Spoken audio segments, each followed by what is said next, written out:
Oke, Assalamualaikum warahmatullahi wabarakatuh. Berjumpa lagi dengan Guru Besar Caling atau Bapak Mursalim Nawawi dalam pembelajaran unik biologi.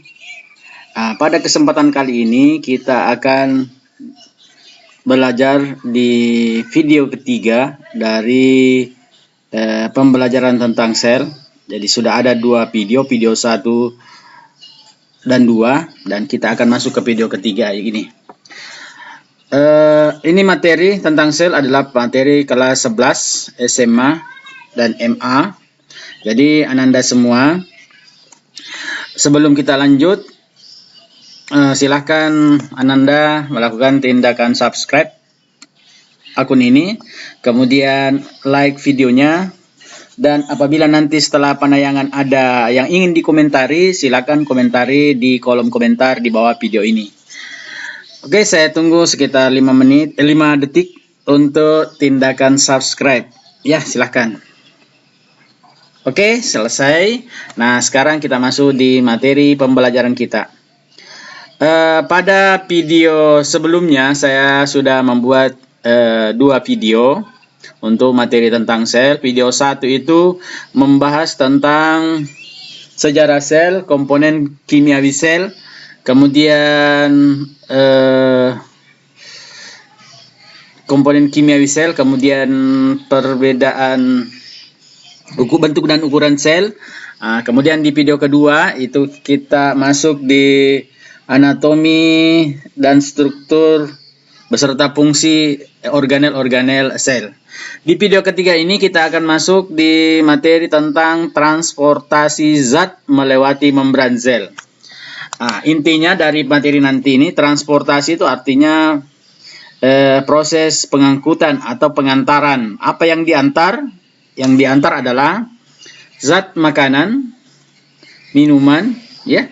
Kemudian gas yang akan digunakan di sel. Kemudian hasil buangan dari aktivitas sel juga akan dikeluarkan dari sel. Bagaimana cara pengantaran dan pengangkutan zat keluar masuk dari sel? Nah, dia pasti akan melewati membran sel. Ya, masih ingat materi tentang membran sel? Kemarin ada fungsi membran, itu adalah sebagai jalur keluar masuknya zat dari luar dan masuk ke dalam sel. Nah, sekarang kita buka layar besarnya ya. Nah, sekarang kita sudah masuk di materinya, judulnya transportasi zat melewati membran sel. Nah, sekarang seperti penayangan video 1, 2, 3 itu tetap ada peta konsep. Jadi ini kemarin kita sudah jelaskan bentuk ukuran sel, komponen kimia, struktur kimia, struktur anatominya juga sudah kemarin ya. Nah, sekarang ini yang kita mau jelaskan fungsi membran sel, yaitu sebagai sebagai jalur transportasi zat. Nah, di sini ada 4 ya, ada 4. Ada fasib, aktif, eksositosis, dan endositosis. Apa pengertian dari keempat ini? Kita masuk di penjelasannya ya. Kemudian nanti secara fasib itu ada disebut dengan difusi. Kemudian ada osmosis, sedangkan endositosis ada fagositosis dan pinositosis ya. Kemudian kita masuk di ini, kemarin masih lanjutan kemarin ya. Ini. Jadi kita masuk di D, transportasi zat melewati membran ya. Nih. Jadi setiap hari kita melakukan pemasukan makanan, pemasukan minuman, memasukkan gas ke dalam tubuh kita. Ya, di materi kedua, siapa yang akan menggunakan makanan, minuman, dan gas yang masuk ke dalam tubuh? Jawabannya adalah sel. Nah, sekarang sel itu bagaimana cara memasukkan makanan ke dalam sel? Memasukkan zat, karbohidrat, protein, lemak, garam mineral, vitamin, dan air. Bagaimana cara masuknya ke dalam sel? Ya, cara masuknya dia harus melewati membran. Nah, ada beberapa cara masuk zat ke dalam sel melewati membran. Yang pertama ada namanya difusi. Ya. Difusi artinya pergerakan atau perpindahan partikel atau molekul zat padat, cair, atau gas dari tempat yang berkonsentrasi tinggi ke tempat yang berkonsentrasi rendah. Dari tempat berkonsentrasi tinggi ke tempat yang berkonsentrasi rendah, baik melewati membran ataupun tidak. Ya, baik melewati membran ataupun tidak. Ya. Ini terjadi pada tingkat sel ya. Kemudian difusi termasuk proses transportasi pasif karena tidak memerlukan energi. Artinya apa? Sel di sini tidak perlu melakukan aktivitas. Sehingga zat-zat itu akan keluar masuk ke dalam sel dan keluar dari sel, mereka hanya bergerak karena pori atau lubang yang terdapat pada membran sel itu pas dengan ukuran zat atau cairan yang akan melewati membran sel. Sekarang perhatikan gambar peristiwa ini. Ini adalah gambar pelarutan tinta di air. Pertanyaan saya, karena di sini kita harus membedakan konsentrasi tinggi dan konsentrasi rendah. Tinta dan air, yang mana termasuk konsentrasi tinggi? Ya. Nah, yang termasuk konsentrasi tinggi sini adalah tinta. Ya, tinta. Konsentrasi rendah adalah air. Ketika tinta dan air dipertemukan, maka siapa yang melarut? Apakah air yang melarut ke dalam tinta ataukah tinta yang melarut ke dalam air? Perhatikan gambar ketiga tempat ini ya. Di botol pertama tinta dimasukkan ke dalam larutan air. Pada saat tinta dilarutkan, maka tinta akan terurai. Tinta di sini konsentrasi tinggi, maka ikatan yang terdapat pada tinta itu akan terurai atau terlepas, sehingga warna tinta itu akan, yang tadinya pekat itu akan mulai berangsur-angsur berkurang. Kemudian akan menyatu dengan air, terakhirnya air itu akan berwarna ungu ya. Nanti tinta berhenti bergerak ketika semua bagian air itu berwarna ungu. Ya, keadaan ini disebut dengan keadaan hipotonis. Jadi di sini kita harus bedakan larutan hipertonis, larutan yang konsentrasi tinggi, larutan hipotonis, larutan konsentrasi rendah, dan larutan isotonis artinya larutan yang seimbang. Jadi pada saat larutan tinta itu diturunkan ke air, maka nanti berhenti pergerakan tinta menyatu dengan air ketika terjadi peristiwa isotonis ya. Tinta itu merata dan menyatu dengan air, sehingga air yang tadinya berwarna bening berubah menjadi warna ungu ya.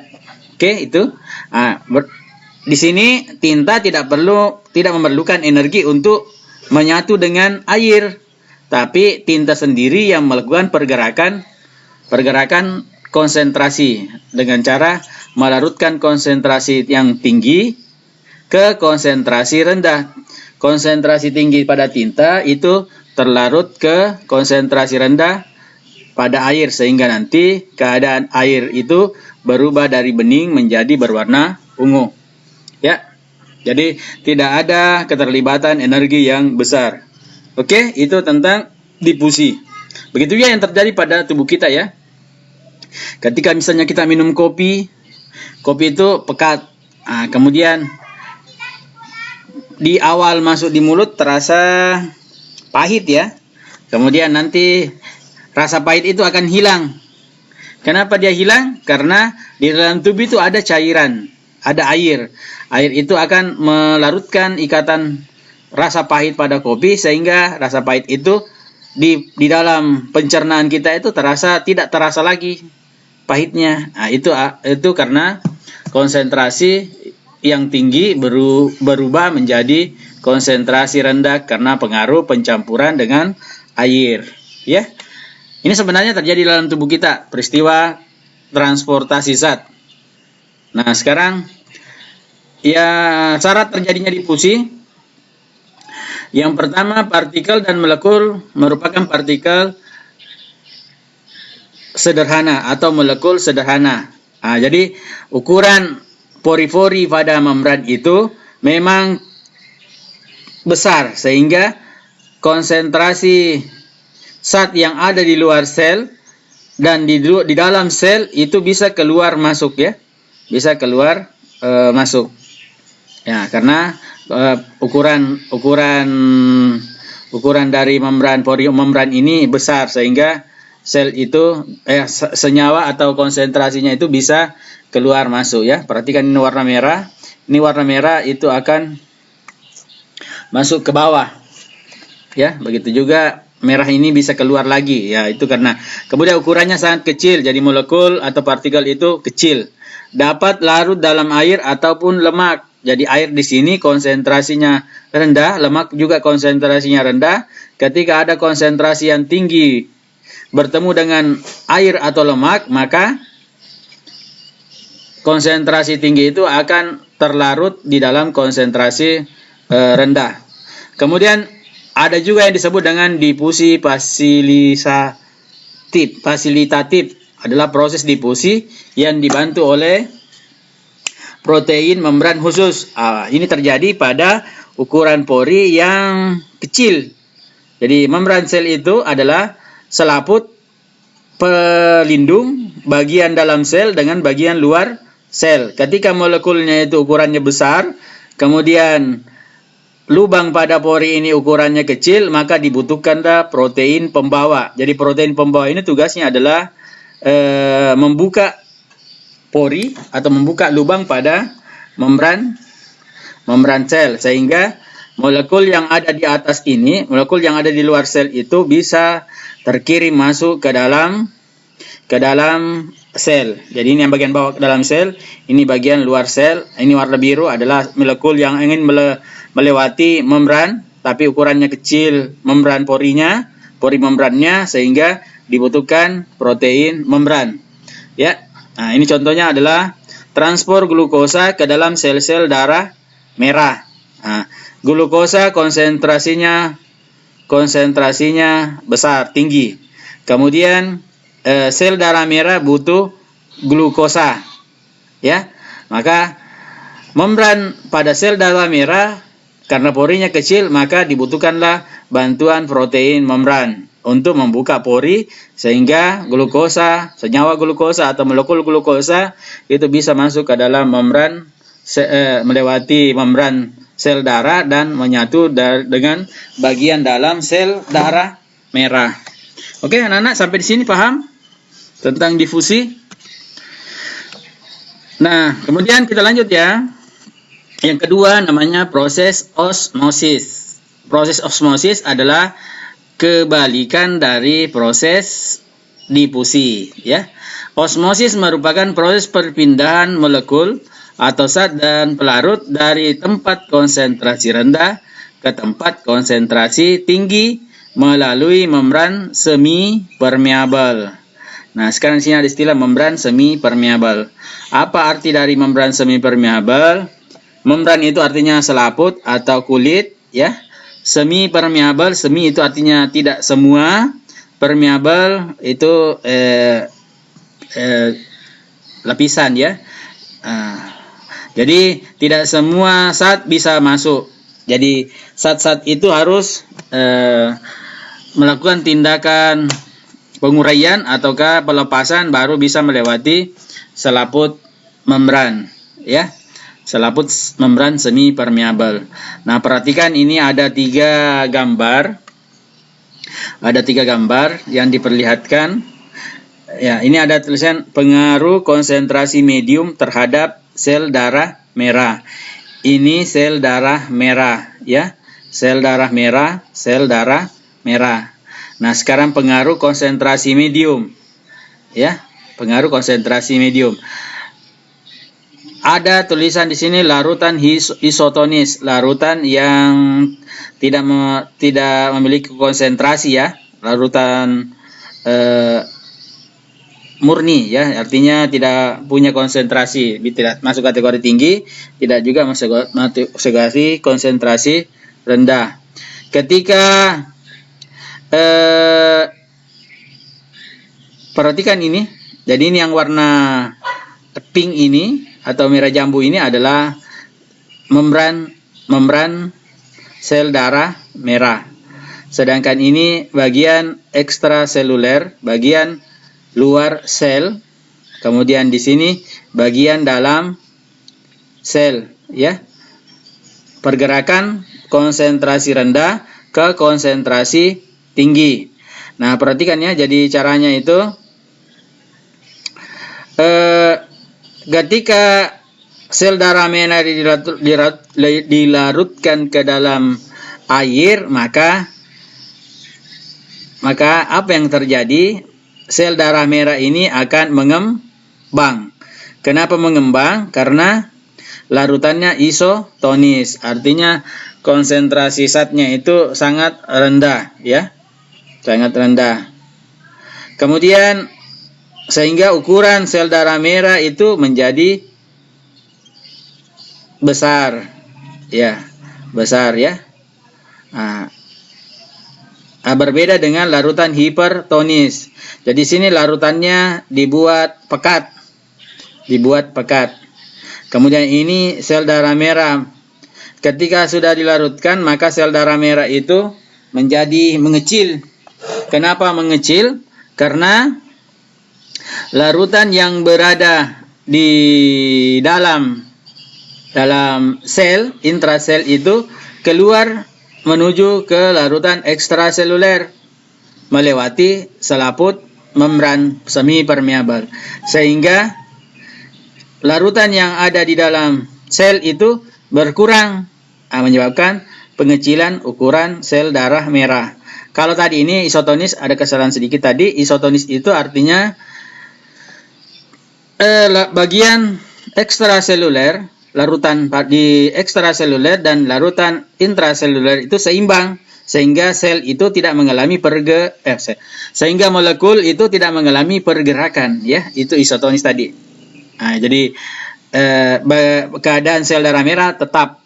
Nah, kemudian kalau larutan hipertonis tadi itu isi dari dalam sel berupa larutannya ini itu tertarik keluar.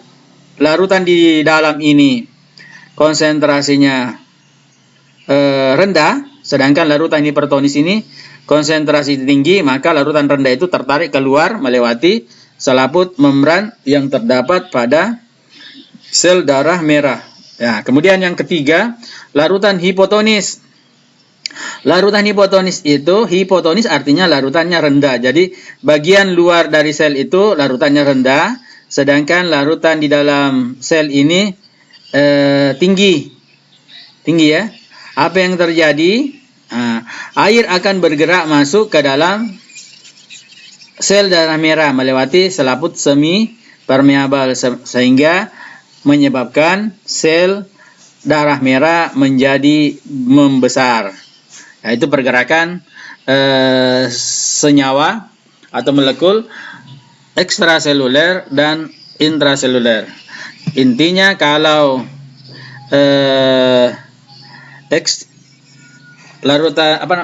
kalau osmosis itu larutan yang konsentrasi rendah tertarik ke tempat yang berkonsentrasi tinggi melewati membran semi permeabel itu ya. Nah, ini. Salam. Oke, jadi itu dulu. Kontrol. Iya. Iya. Jangan ya penonton pemadam. Nah, tunggu dulu. Ada lah. Nah, sekarang kita lanjut ya.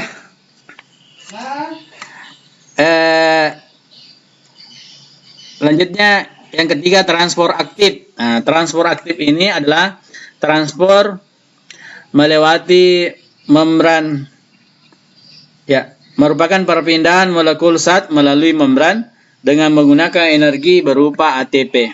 Jadi zat-zat itu bisa keluar masuk dari dalam dan luar sel membutuhkan energi. Energinya berupa ATP. Molekul-molekul tersebut bergerak melawan perbedaan konsentrasi. Ini bergerak melewati konsentrasi. Kemudian selain memerlukan energi, transport aktif juga memerlukan molekul pembawa protein membran. Jadi ada bantuan energi untuk bergerak masuk keluarnya senyawa dari dalam dan luar sel. Berbeda tadi difusi osmosis, itu masuk kategori transport pasif. Artinya membran sel itu diam saja.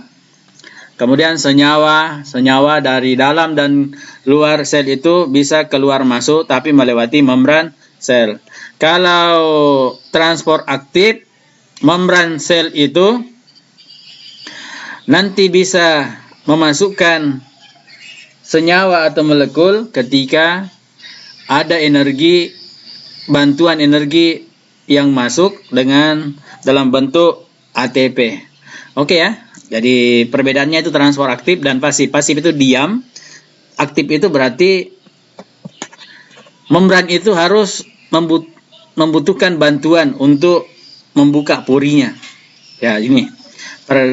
Saya perlihatkan gambar bagaimana caranya ion atau bagi molekul-molekul ini masuk ke dalam sel. Jadi ini bagian ekstraseluler, bagian atas ini ekstraseluler, sedangkan bagian bawah ini adalah intraseluler, ya, intraseluler. Oke. Nah, sekarang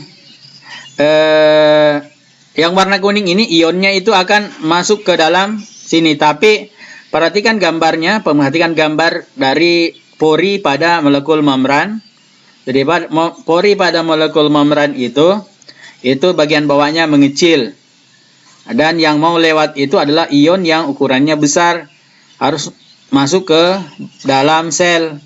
Bagaimana caranya? Dibutuhkanlah di sini energi yang mampu membuka celah yang kecil ini atau pori yang kecil ini untuk melebar sehingga ion ini bisa masuk. Ya, jadi perhatikan ini ada protein pembawa. Jadi protein pembawa ini protein pembawa ini adalah pelindung dari pori. Pelindung dari pori. Kemudian ionnya akan masuk menuju ke dalam sel, tapi ukuran proteinnya kecil. Ukuran porinya mengecil di bagian bawah sehingga ion itu tertahan di bagian tengah. Maka caranya adalah dibutuhkanlah ATP atau energi masuk ke dalam sini. Kemudian setelah itu dengan bantuan ATP maka protein ini terbuka dan melebar sehingga ion yang tadi tertahan ini bisa melanjutkan perjalanan masuk ke dalam sel. Pada saat ion sudah masuk, maka dikeluarkan atau dihasilkanlah ADP dari proses masuknya ion ke dalam sel ini. Jadi perhatikan gambarnya, ion di luar mau masuk tapi tertahan, bantuan ATP, energi, protein ini terbuka sehingga ion bisa masuk dan dikeluarkan ADP, ionnya berhasil masuk ke dalam sel. Itu namanya transport aktif. Jadi bantuan energi yang mampu membuka celah atau pori kecil ini melebar sehingga ion yang tadinya ukurannya besar itu bisa masuk dan menuju ke dalam sel. Oke anak-anak, paham ya? Nah, sekarang ini kelebihan transport aktif dapat mengangkut molekul zat yang ukurannya besar. Tadi ada ionnya besar ya. Itu bisa melewati membran karena adanya bantuan energi dalam bentuk ATP. Kemudian dapat mengangkut molekul zat melewati perbedaan konsentrasi. Jadi dia bisa mengangkut zat dari luar ke dalam sel ataukah dari dalam sel keluar sel. Kalau dari dalam sel ukurannya juga besar, kemudian mau keluar di bagian membran bagian atas ini mengecil, maka bantuan energi itu bisa membuka celah pada protein ini sehingga protein bisa melebar dan zat itu bisa keluar dari sel. Begitu juga sebaliknya, apabila ion dari luar ingin masuk ke dalam sel dan ukuran di bawah proteinnya mengecil, maka bantuan ATP itu mampu membuka protein ini sehingga terbukalah celah yang luas dan ion itu bisa masuk ke dalam sel. Nah, pada saat peristiwa itu dihasilkanlah ADP dan fosfor, ya. Jadi transport aktif itu bisa melewati gradien konsentrasi, artinya bisa melawan arah. Nah, yang tadinya dari luar masuk ke dalam, itu bisa juga dari dalam masuk keluar, ya. Nah, itu jadi sangat penting ini transport aktif ketika sel mengalami hambatan dalam proses masuknya ion ke dalam sel. Zat yang diangkut dapat ditimbun di dalam sel. Nah, jadi seperti kenapa ada orang bisa menjadi besar dan gemuk, nah, itu karena ada zat yang ditimbun di dalam sel sehingga ukuran sel menjadi besar, lebar, nah, sehingga ukuran badannya juga ikut melebar. Oke? Nah, yang terakhir adalah endositosis dan eksositosis. Molekul-molekul besar seperti protein dan polisakarida melintasi membran dengan cara endositosis dan eksositosis. Bagaimana cara endositosis dan eksositosis? Nah, jadi yang dimaksud di sini ada beberapa zat itu ketika berada di dalam tubuh itu sulit masuk ke dalam sel. Nah, sehingga salah satu cara yang dilakukan adalah sel harus aktif melakukan proses supaya senyawa atau ion itu bisa masuk ke dalam sel lewat proses endositosis dan eksositosis. Apa perbedaan keduanya? Endositosis adalah proses pemasukan zat dari molekul luar sel ke dalam sel melalui pembungkusan oleh membran. Nah, contoh yang sering melakukan endositosis adalah peristiwa fagositosis dan pinositosis. Bagaimana cara fagositosis dan pinositosis? Nah, caranya itu adalah kalau fagositosis artinya itu sel langsung memakan molekul ion atau senyawa. Bagaimana caranya? Nah, jadi sini perhatikan ini ada banda padat, itu adalah bahan yang akan masuk ke dalam sel. Nah, caranya itu amuba itu, karena ini yang melakukan adalah amuba atau jadi dia memajukan kaki palsunya atau pseudopodianya sehingga dia mampu memeluk bahan padat itu yang warna biru ini, ya. Nah, kemudian setelah itu bahan padat itu akan dibungkus. Setelah dibungkus, maka bagian pseudopodia ini akan bersambung sehingga bagian padat ini masuk ke dalam sel. Jadi pertama dia dekati dulu, kemudian dia peluk, kemudian setelah dia peluk, bagian tangan yang memanjang itu akan menyatu dan lepaslah pelukan itu dan benda padat ini bisa masuk ke dalam sel, ya. Itu. Jadi caranya itu modelnya menelan partikel padat. Nah, jadi partikelnya itu utuh masuk ke dalam sel tapi lewat proses fagositosis, ditelan, dimakan, ya. Kemudian yang kedua namanya pinositosis. Kalau pinositosis, benda padat yang ukurannya besar itu dilebur menjadi kecil, ya. Dikecil sehingga nanti ukurannya menjadi kecil. Nah, dengan ukuran yang kecil itu sehingga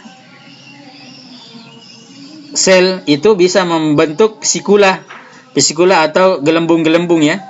Jadi gelembung-gelembung sehingga nanti senyawa-senyawa itu tetap masuk ke dalam sel tapi dibungkus oleh vesikula.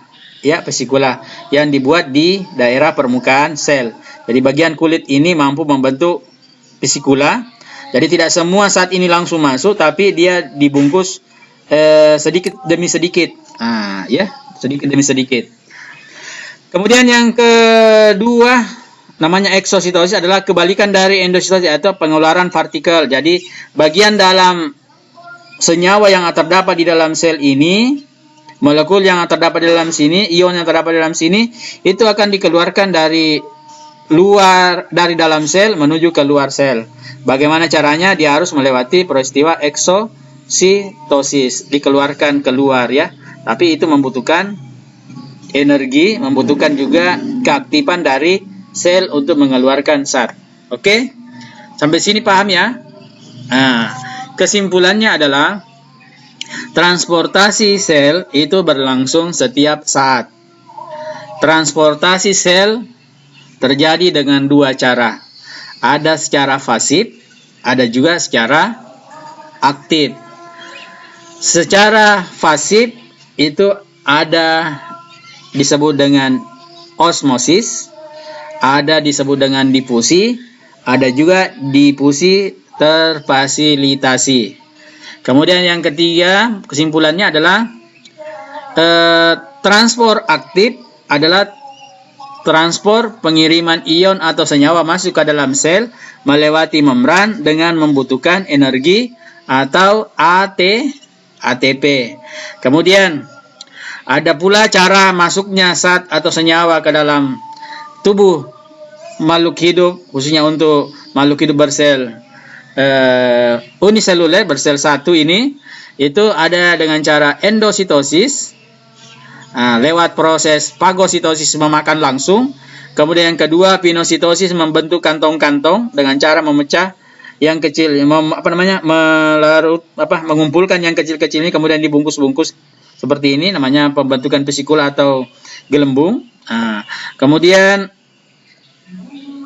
ada juga secara eksositosis, di mana partikel yang ada di dalam sel ini bisa dikeluarkan ke luar sel. Oke? Saya rasa itu dulu materi kita untuk video ketiga ini. Jadi silakan tonton video 1, 2, dan 3 untuk kelengkapan materi tentang sel. Sebelum saya tutup, saya ulang kembali bahwa silakan lakukan subscribe terlebih dahulu untuk kelanjutan pembuatan video pembelajaran ke depan ya. Jadi subscribe akunnya, like videonya, komentari bila ada yang ingin Ananda semua tanyakan ataukah ingin berikan saran perbaikan untuk video pembelajaran ini. Demikian materi kita hari ini. Mudah-mudahan ada maknanya. Akhirul kalam. Wassalamualaikum warahmatullahi wabarakatuh. Salam cerdas dari Guru Besar Caling.